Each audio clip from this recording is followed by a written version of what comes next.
there, and hopefully everybody will train well today and available for tomorrow. You're in Tim and Williams Saliba, of course, weren't part of that squad in midweek.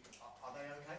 Yeah, they are okay. Obviously, they have played a lot of minutes. They've been carrying a few niggles, and it was a really good opportunity for us to offload them a little bit and refresh them. The news that broke this morning, great news for you. Max Dowman Yeah. signed a pre-contract agreement ahead of his first professional contract, and he'll be 17, make me feel old at the end of this year. But can you just put into words how happy you are and what message that sends from this football club? Yeah, it's a proud moment to see him yesterday signing that deal in front of his family and his loved ones. And yeah, big credit to everybody that has been involved in that journey with him to bring him all the way to the first team, and especially in the manner that they've done it. And now we have an amazing talent that day by day I think we need to shape because it's so much there. Can you, Mikel, can you just reflect on the past week? Because I'm guessing you might have had to have lifted the players after Sunday. I know you've spoken about it pre the Cairo game. How much did Wednesday night help, though, just to dispel everything that happened last week? Well, it's just understanding where you are. Certainly, when you lose a game, you have a lot of feelings because especially this group of players are so competitive and they seek for excellence. And when you don't reach it, you ask yourself questions, and we did that. But I think my role there as well is to bring optimism and reality of where we are. And yeah, our club has a long history, and to find a moment where in February we are in the position that we are is very difficult to find. So guys, we are doing so many things so well, and let's focus mainly on that. And for sure, we want to improve, we want to be better in every area, but with that sense as well of self-confidence and conviction that we are in the right path. You said you needed to bring optimism and reality. Did anyone need to lift you? No, in these moments, no. Normally I'm the opposite, and when we are doing so well, I'm there with the stick to say this is not good enough, this is not good enough. The other day, no, because I know how much they wanted, the amount of games and the demands that we put on those players every day. And those moments, they need to understand and feel that we are right behind them, that I'm mainly responsible for that, and that they keep playing with that freedom, with that enjoyment, as I discussed the other day, and make sure that journey is beautiful, because what is ahead is great, and everybody has to be part of that, but in a good sense and with good humor and with good optimism and looking forward to it. Can I ask you about Martin Odegaard and his form? It's 1 goal and 3 assists. I know numbers can say one thing, performance is another.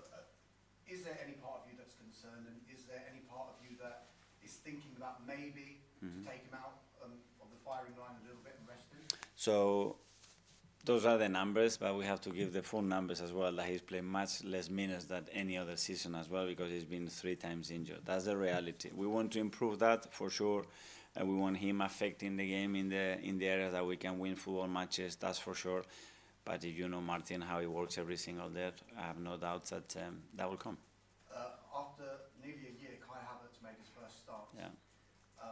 Is he ready to go again and start against Leeds? Is he fit enough? Is he strong enough? Yeah, he is ready. Obviously, he started the other day. Obviously, it's been a long period, and now we need to manage that load and the games that we're going to select for him to start. But yeah, it was no reaction to that. I think it was super positive. You could see straight away the impact that he can have in the team. So yeah, he's ready.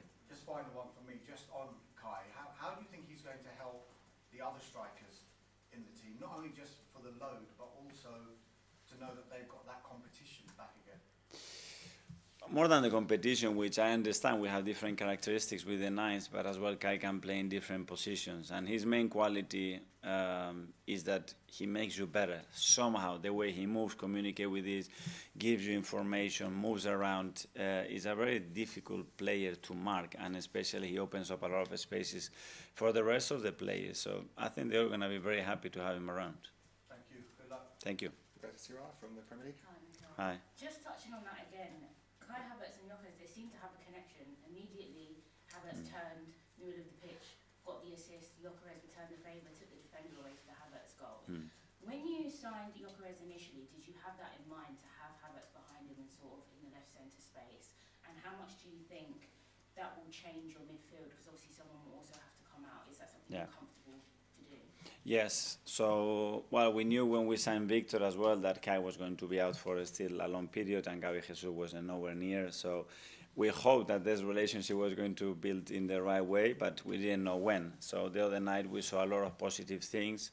Obviously, it will depend on the opponent and how they behave, what formation they use. But there are options that are obviously really, really positive to the team, whether he plays as a 9, as an attacking midfielder, and to have that combinations, whether it's at the start or throughout the game, I think it's something very good, and it can impact the game in a really powerful way. You've spoken so highly of Norgard. You've mentioned another player, his ability to make everyone around him better on and off the pitch. You said his preparation's top tier. He said himself it's a big squad when everyone's talking about his minutes, and that will probably help towards this end of the season and everything you're competing for. When you're picking your match day squad and he's not in it, what is the thought process behind that? It's Well, hard for who he's competing with. At the moment, there are 2 or 3 players that have to be out of the squad. Yeah. That's a reality. I cannot change that. These are the rules. Hopefully, the Premier League next season, instead of 18 outfield players, it will do 20. I beg them from here, like it's in the Champions League, because it's much better to manage the squad, to maintain the value of the players, to maintain the mental health of the player, because nobody wants to get out of the squad. So I beg them that if we can, between all of us, help us on that. We can we can deal with hotels, travels, and all that. And that would be very, very helpful for everybody, because that's the worst thing when you need to leave somebody. But at the end, you have positions, players that can play in various positions, and you cannot overload certain positions and weaken some of them. So that's normally the process to make that decision, because it's never about, if it's about how he trains, how he behaves, how he talks, how he helps everybody, he needs to be in every minute of every game. I love that. Finally, Brando Bailey-Joseph came on, had a debut, another 17-year-old. There's a lot of talk in the Premier League about youngsters promoting people from the academy, but I don't think people realise how big the jump actually is. In your management style, what are you looking for to separate a youngster who's actually ready? Another 2 spots in the squad is great as well. So we can bring more young players, more solutions, more happiness there, the right moment. So that's something only is going to help. So hopefully we can do that. But it's great. At the end, they need to understand and especially feel that that door is open. You know, that the dream is possible. And they've been training with us now for a few days. And we find the right moments to do that. We need to get them that taste. And then we have to see how they behave in that environment. It's the only way to understand whether they can contribute to the team or not. Thank you. Alex from the BBC. Hi, Mikel. Hi. There's been a lot of talk about how you don't have a clear scorer in the Premier League, but how important will the return of Ricardo Calafiori potentially be because of his unpredictability and to help unlocking those forwards? Yeah, well, Rick has been instrumental in the way, especially that we attack, and he has unique qualities to occupy spaces and to create things that probably the qualities of the other fullbacks are different. So when we need them, they will be there. Now he's fit, he's available, and we'll have to wait and see when we can use him. Tom, Reach. Mikel, Hi. congratulations on the Max agreement. Thank you. We heard previously that he suffered an injury similar to Mosquera, who's since returned to the squad. Yeah. So I'm curious, what's the timeline with Max's return? It was a little bit more than Mosquera's. Obviously, we need to be as well. He's growing, and we need to be very careful. We're a little bit more protective. It's true that he has a different schedule as well because he needs to go to schools and that. So we need to respect a lot of things throughout that process. But I think he's quite close. He's on the pitch now. He's doing well, and hopefully we're going to be able to see him soon. And Dominic asked about Martin earlier on as well and his form at the moment. I noticed on the field that he drops quite deep sometimes to try and link the play and get the ball. You mentioned earlier how you wanted to get into the positions that he's going to affect the game. Mm-hmm.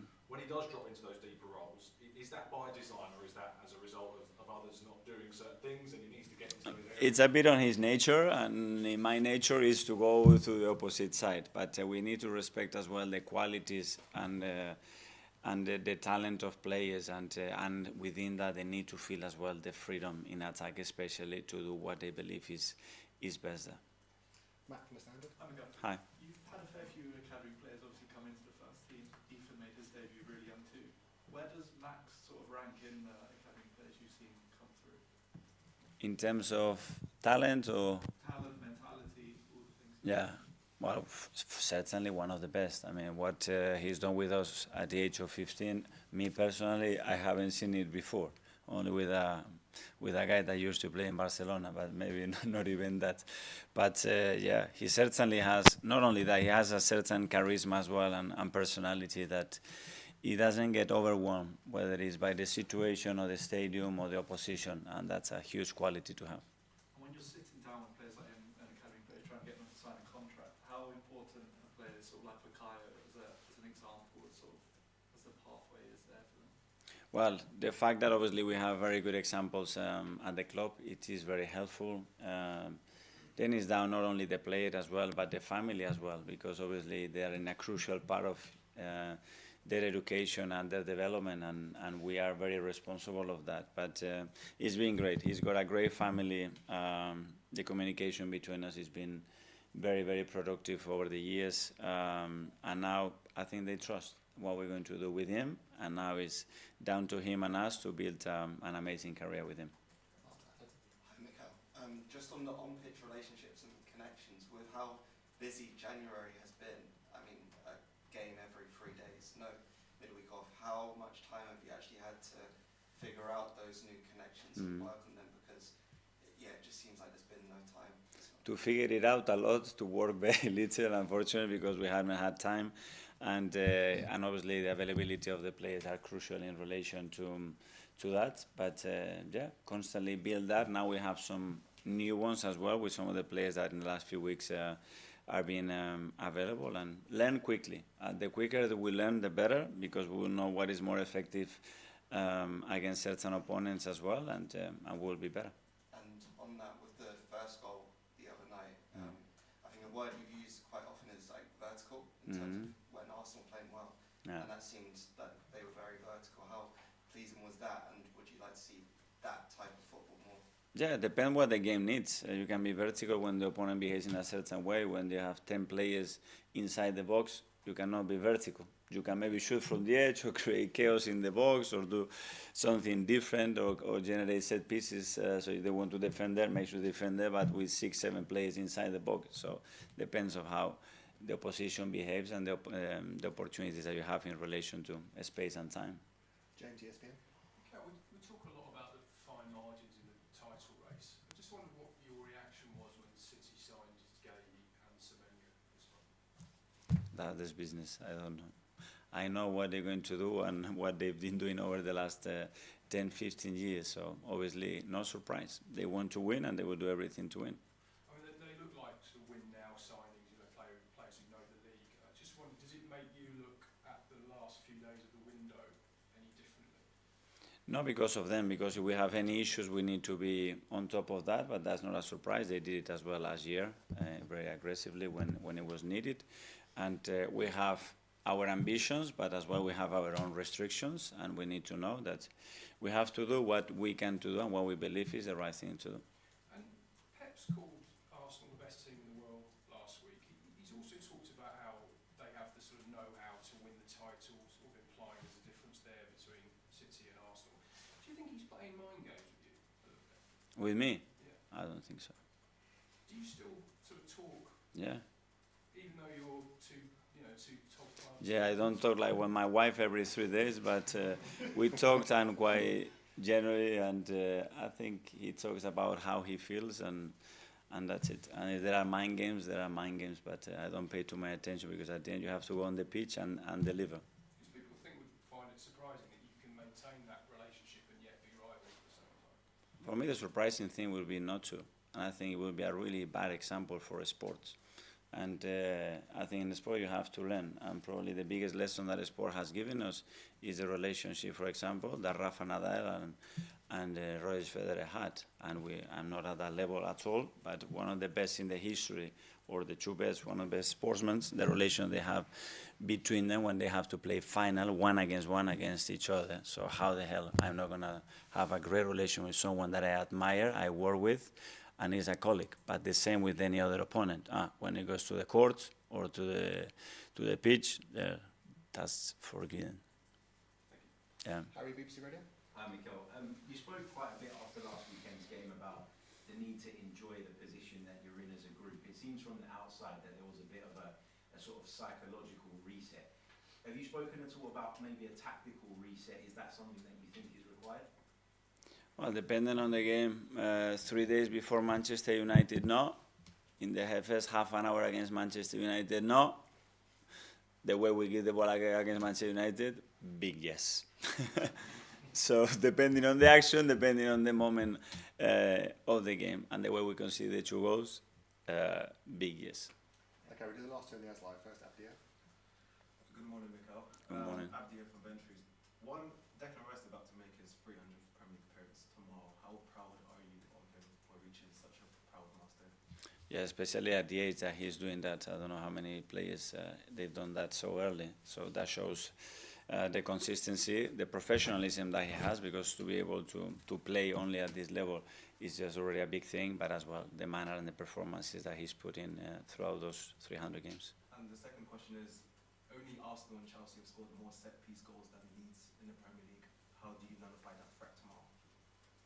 Well, first of all, understanding what they do, conceding very little, that's the best way for sure. And if we do concede, just to defend with your lives and good organization to try to prevent that happening.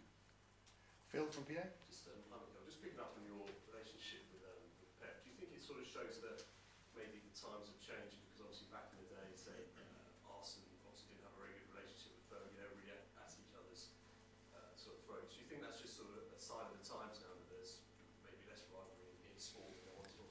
I don't know, but I think that relationship was different. I know Pep since I was 15, and I lived 4.5 years with him every single day, you know, so it is different. But I'm sure that Pep had a great relationship as well with Enzo, which I'm very aware of, and they work and they can be rivals, because as well as the type of person that he had and the relationship that you build. But the same will happen with a player. I had players here, and then I have to play against Granit tomorrow, and I love Granit to bits. And if I have to play on the pitch, we go to war, because I know how he is as well.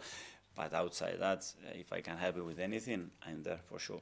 Just picking up on something else you said earlier about having to expand the Premier League squads, because it's affecting players' mental health if they're not selected. What did you mean by that, Vijay? You've been able to see that firsthand, that it's quite damaging if a player isn't selected. Well, because we have a really unique job, which is we have the ability to transform somebody's life, career, which is great. But as well, every week we have to tell somebody, tomorrow you don't do your job. You're not even allowed to travel with the team.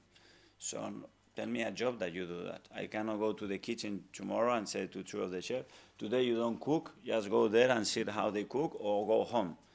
It's really tough. So someone that wants to feel part of that, he needs to be there, he needs to travel, he needs to be there, and he has to have the feeling that he has a chance. When you take that chance away, you have to leave that player, because he feels that he's not good enough. Because at the end, your decision is clear. I choose another 20 players in front of you.